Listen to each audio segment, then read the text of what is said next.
अगर आप सच में भगवान के भक्त हैं और आज की यह रहस्यमय और अद्भुत कहानी पूरी सुनना चाहते हैं तो पहले इस चैनल को सब्सक्राइब कर लें ताकि आपको रोज ऐसे ही दिव्य संदेश मिलते रहें। सुबह का समय था।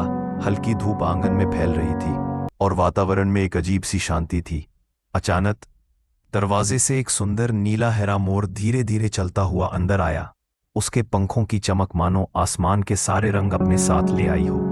वह आंगन के बीचों बीच रुका, अपने पंख फैलाए और नाचने लगा।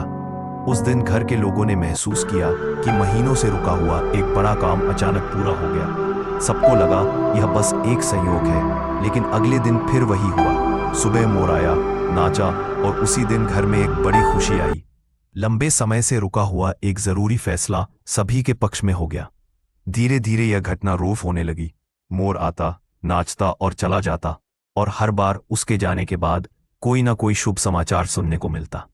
कभी व्यापार में लाभ होता, कभी रिश्तों में मिठास लौट आती, तो कभी घर के बीमार व्यक्ति की तबीयत चमत्कारिक रूप से सुधर जाती। एक दिन घर के दरवाजे पर एक वृद्ध संत आए। उनकी आंखों में अजीब सा तेज था। जब उन्होंने मोर के आने और नाचने की बात सुनी तो हल्के से मुस्कुराए और बोले, बेटा, यह कोई साधारण पक्षी नहीं है। शास्त्रों में मोर को भगवान श्री कृष्ण का प्रिय माना गया है और कई बार देवता अपने दूत भेजते हैं ताकि वे संकेत दें कि अब तुम्हारे जीवन में परिवर्तन आने वाला है।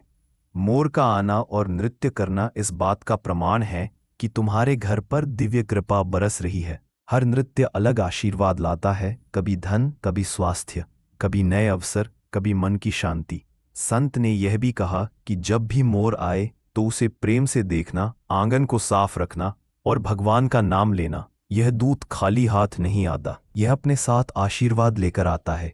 कई महीनों तक मोर आता रहा और हर बार कुछ अच्छा होता रहा।